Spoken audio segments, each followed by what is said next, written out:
Imagine a world shrouded in mystery.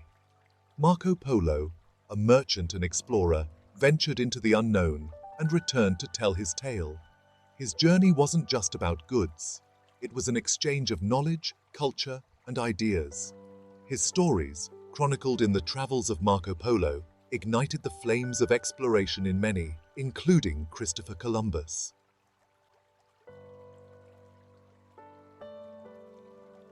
Marco Polo was born into a world of commerce and adventure in Venice, a bustling hub of trade. His father, Niccolo, and uncle, Maffeo, were successful merchants who had reached the court of Kublai Khan. This pivotal meeting with the great Khan shaped Marco's destiny. It set the stage for an extraordinary journey that would etch Marco Polo's name in history. Marco Polo grew up in a prosperous Venetian merchant family.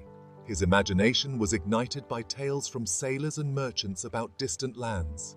He was well educated, mastering languages, mathematics, and geography. The allure of the East fascinated him, paving the way for his future journeys. The Polo family's wealth stemmed from their trade in luxury goods from the East. Niccolo and Maffeo's stories of the great Khan's immense riches sparked Marco's curiosity. Their trade was not just about goods, but also the exchange of ideas and cultures. This ethos of cultural exchange and open-mindedness shaped Marco Polo's worldview.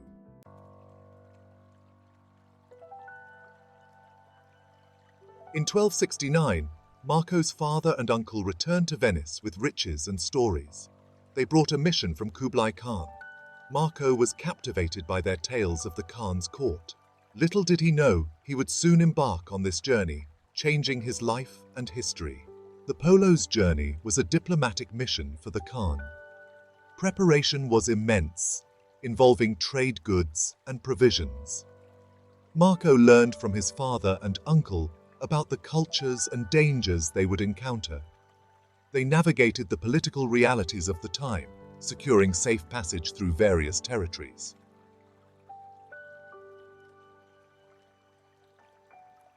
In 1271, the Polos set sail from Venice, embarking on a defining journey. They traveled across the Mediterranean, stopping at various ports. Marco witnessed the harsh realities of life at sea and the risks of their undertaking. These experiences shaped his character for the challenges ahead.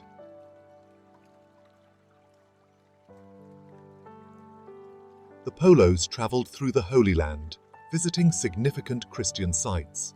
They journeyed through Armenia and Persia, encountering a rich tapestry of cultures.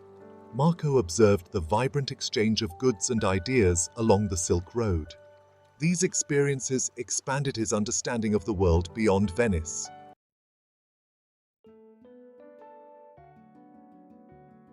The Polos entered the vast Mongol Empire, a realm of immense diversity. Marco marveled at the Mongols' horsemanship, military prowess, and religious tolerance. They followed ancient trade routes, documenting languages and customs. Marco's observations provided valuable insights into the Silk Road's dynamics.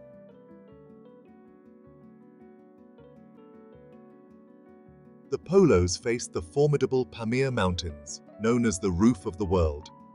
They endured harsh conditions, relying on local hospitality for sustenance. Marco described the awe-inspiring beauty of the Pamirs. Their successful crossing showcased their determination and resourcefulness. Emerging from the Pamirs, the Polos found themselves on the edge of the Tarim Basin, a vast desert basin in what is now Xinjiang, China. The Taklamakan Desert, which means "go in and you won't come out," lived up to its name. Its shifting sand dunes, scorching temperatures, and lack of water made it one of the most challenging environments on Earth. The Polos, accustomed to the bustling cities and fertile valleys of Persia, faced a starkly different landscape. The desert stretched before them, an ocean of sand under a relentless sun. Marco described the desert as a place of fear and wonder, where mirages teased travelers with the illusion of water, and the wind howled like a banshee, whipping up sandstorms that could blot out the sun for days. To navigate this unforgiving terrain, the Polos relied on the expertise of local guides, who knew the secret routes and oases that dotted the desert. Camels, known as the ships of the desert, became their lifeline, providing transport, milk, and even meat in times of desperation. Marco, ever observant, documented the unique adaptations of plants and animals to this harsh environment. He wrote of the wild camels that roamed the desert, the hardy shrubs that eked out an existence from the sand, and the desert foxes that had adapted to survive with minimal water. He also noted the ingenuity of the people who lived on the fringes of the desert, the oasis dwellers who had developed sophisticated irrigation systems to cultivate crops and sustain life in this arid environment. The desert, despite its harshness, was not devoid of human presence. Marco described encountering Buddhist monasteries along the route, places of peace and refuge for weary travelers. After years of arduous travel, the Polos finally reached Cathay, known to Europeans as China. They arrived in 1275 after over 3.5 years of travel. Kublai Khan received the Polos with honor and curiosity. Marco described the Khan's court in awe-inspiring detail. Marco became a trusted emissary, traveling on diplomatic missions. His experiences formed the heart of his book, inspiring future explorers.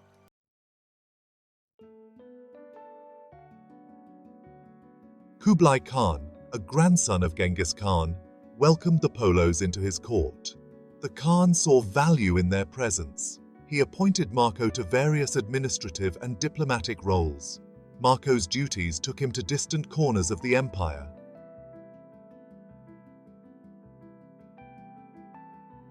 Marco's travels within Cathay exposed him to a civilization unlike any other he had encountered. He marveled at the advanced technology, the sophisticated bureaucracy, and the vibrant culture of the Chinese. He wrote extensively about the cities he visited, describing their grandeur and the ingenuity of their inhabitants. He was particularly impressed by the city of Hangzhou, then the capital of the Southern Song dynasty, which he described as the finest and noblest city in the world. He wrote of its wide streets, its elegant bridges, its beautiful gardens, and its system of canals that facilitated trade. Marco's descriptions of Chinese technology and innovations were often met with disbelief back in Europe. He wrote about the use of coal for heating, the invention of gunpowder, the printing press, and the use of paper money, all of which were unknown in Europe at the time. He described the Chinese system of writing, their use of chopsticks, their consumption of tea, and their practice of acupuncture, providing Europeans with their first glimpse into the customs and traditions of this ancient civilization. Marco also observed the religious landscape of Cathay, noting the presence of Buddhism, Taoism, and Confucianism.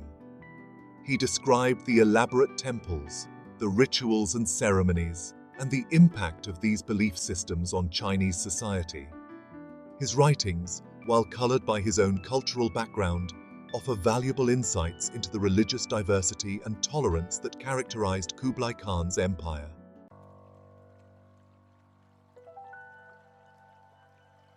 Marco, throughout his travels, meticulously documented his observations. He filled notebooks with descriptions of the people, places, customs, and technologies he encountered, creating a treasure trove of information about the East. He described the production of silk, the mining of precious stones, the cultivation of rice, and the use of spices, providing Europeans with their first detailed accounts of these goods.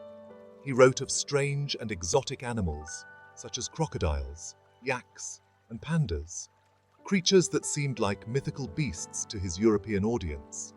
He recounted tales of far-off islands, such as Japan, which he described as a land of gold and spices, further fueling the European imagination. His accounts were not limited to descriptions of the exotic and the unfamiliar. He also wrote about the challenges he faced, the dangers he encountered, and the hardships of travel in such a vast and diverse empire. He described the language barriers, the cultural misunderstandings, and the constant threat of bandits and wild animals, providing a more nuanced and realistic picture of life on the Silk Road.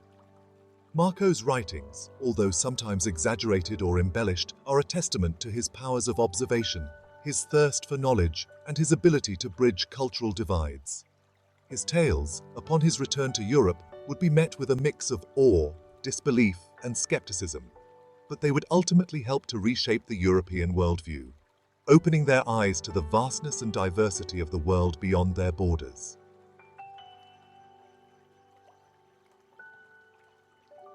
After nearly 2 decades in the service of Kublai Khan, the Polos yearned to return home. By 1292, Marco was 38 years old, and his father and uncle were nearing old age. They had amassed wealth and experience, but the pull of their homeland, Venice, remained strong. Securing permission to leave the Khan's court was no easy feat. Kublai Khan, fond of the Polos and the knowledge they possessed, was reluctant to let them go.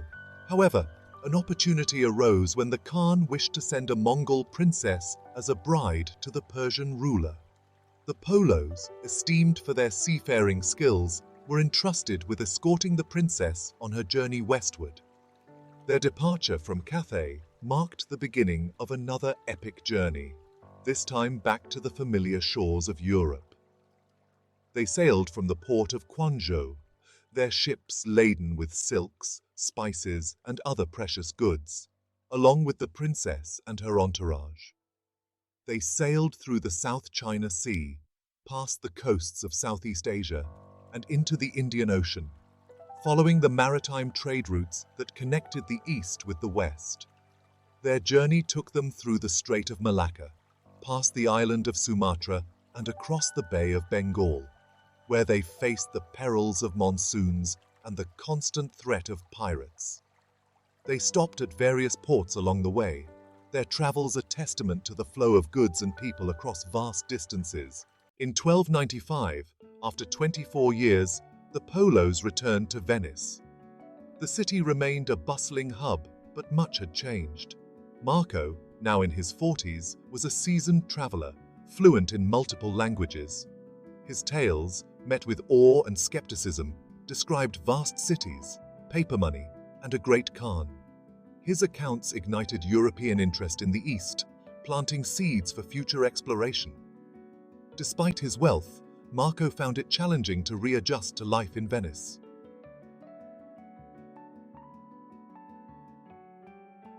Marco Polo's return to Venice wasn't the end of his story.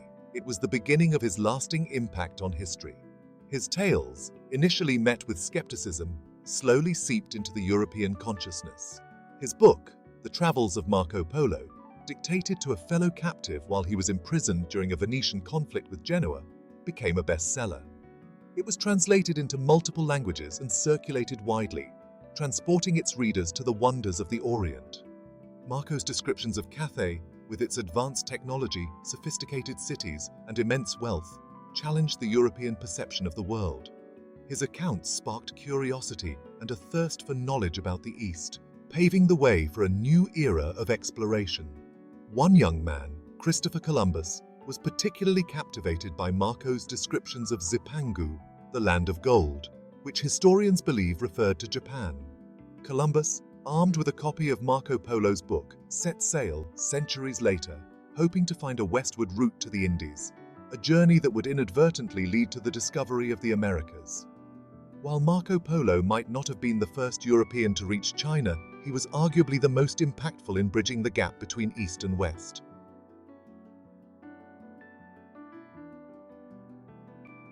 Over the centuries, some of Marco Polo's accounts have been questioned. Did he really introduce pasta to Italy from China? Did he meet a unicorn, which was, in reality, a rhinoceros? While some of his descriptions were undoubtedly embellished for his audience back home, many aspects of his accounts have been corroborated by historical evidence and archaeological findings. His descriptions of Chinese cities, customs, and technologies, once dismissed as fabrications, have been found to be remarkably accurate, showcasing his keen eye for observation.